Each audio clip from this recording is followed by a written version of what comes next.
What if I told you, right now, as you're taking in this explainer, you are being watched back?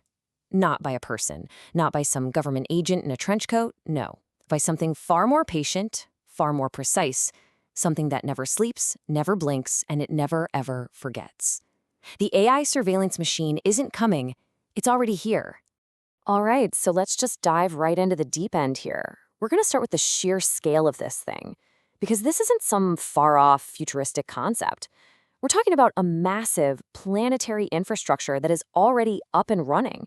75. Let that sink in for a second. That's the number of countries right now on this planet that are actively using artificial intelligence to watch their own citizens. This isn't theoretical. It's happening as we speak.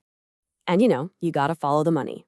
We're talking about a global surveillance market that's already worth $45 billion. But look at this chart. That number is skyrocketing. It's projected to pretty much double, hitting $86 billion by 2028. That's a staggering 14% growth every single year.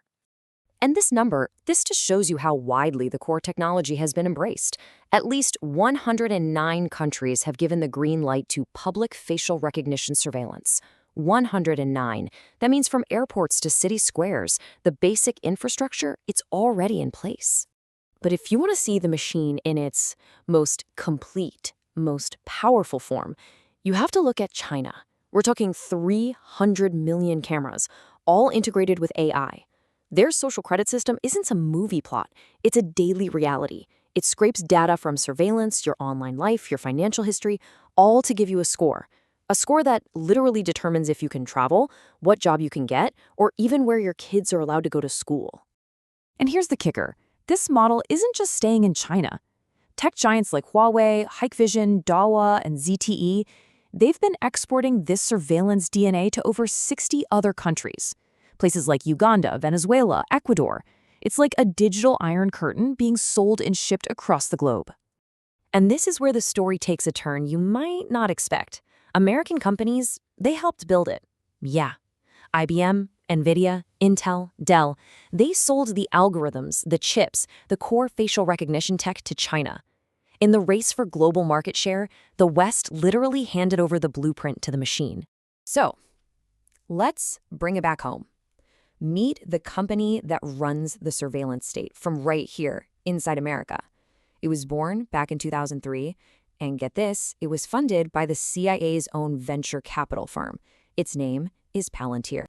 To give you a sense of how they see themselves, their own CEO once said that Western civilization has rested on our somewhat small shoulders a couple of times. So this gives you an idea of the stakes they believe they're playing for. It's not just about code. For them, it's about shaping history. Now, their crown jewel is a product called Gotham, and they describe it as an operating system for global decision-making. What it does is take data from literally everywhere, travel records, your biometrics, social media feeds, financial transactions, and it fuses it all into one single, searchable web of intelligence. And its integration into the US government is just staggering. I mean, look at these numbers. A $10 billion contract with the Army, $1 billion from Homeland Security. Just one quarter's revenue from the government was over $500 million. Palantir isn't just a contractor, it's practically part of the state itself.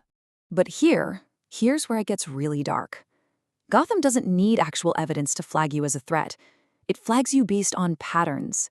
Algorithmic patterns that come from code that nobody, not Congress, not the courts, not you or me, is allowed to see or audit. That whole idea of pre-crime, it's not science fiction anymore. It's just Tuesday. Okay, so Palantir is the software brain, the analytics engine. But all of this data, all of these secrets, they have to be stored somewhere. The classified clouds, the top secret networks, they need a home. And that brings us to a company you've definitely heard of, Oracle. Oracle's rise in this secret world has been incredibly fast. As you can see here, in July of 2023, they got top secret cloud authorization. That means America's deepest, darkest secrets now live on their servers. By 2025, they were partnering directly with Palantir, and today, they manage a massive $9 billion joint cloud deal. They've become the trusted digital vault for the entire system. But here's the deeply uncomfortable problem, the question nobody wants to ask. What if the same company building America's most classified intelligence cloud also had a hand in building China's surveillance state? Because it turns out, Oracle has also provided cloud services that helped power the infrastructure of the Chinese panopticon.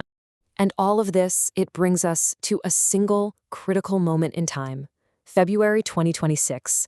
This is the moment when the world's biggest AI companies got an ultimatum from the Pentagon. They were forced to make a choice that would change everything. The order from on high was simple. Agree to any lawful use of your AI. No restrictions, no ethical guardrails.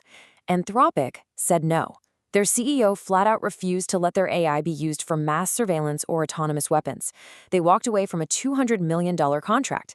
And then, just hours later, OpenAI stepped right in and said yes. OpenAI cut a deal to put ChatGPT inside classified military operations. Their CEO, Sam Altman, he justified it saying, quote, "We think the U.S. military absolutely needs strong AI models to support their mission." The same AI that millions of us use to write emails is now running inside the Pentagon's most secret networks. Well, the public reaction was immediate, and it was massive. In just 4 days, you can see it right here in the data, ChatGPT uninstalls jumped 295%. The hashtag cancel ChatGPT was trending all over the world. A very clear, very loud market reaction to a moral decision. Okay, let's just stop for a second. Let's take a breath. I know I've been building this up with a lot of drama, and yes, it is genuinely alarming, but let's talk about what the reality of this actually looks like when you strip away the cinematic hype. So is this all some coordinated, secret conspiracy run by a bunch of shadowy elites in a dark room somewhere? Well, the simple answer is no. It's actually something far more mundane, and you could argue, something even scarier. The reality is that this is a system built by governments and corporations that are each making what seem like rational decisions in the moment. The real danger isn't some evil mastermind pulling the strings. It's that this massive infrastructure is being built piece by piece, contract by contract. And once it's all embedded in our society, it becomes nearly impossible to take apart. But this doesn't mean we're powerless. Not at all. The resistance to this is real, and it is happening right now. You've got the UN calling for a moratorium. The EU's AI Act is banning the most dangerous uses. Cities like San Francisco and Portland have banned government facial recognition entirely. And you even have bipartisan efforts in Congress trying to shut down the data broker loophole that feeds this whole machine. Look, the window to act on this is open, but it is closing. Fast. A wise judge once wrote that your right to privacy isn't lost just because you walk out onto a public street. The eye that never blinks is watching. The only question left is, are we watching back?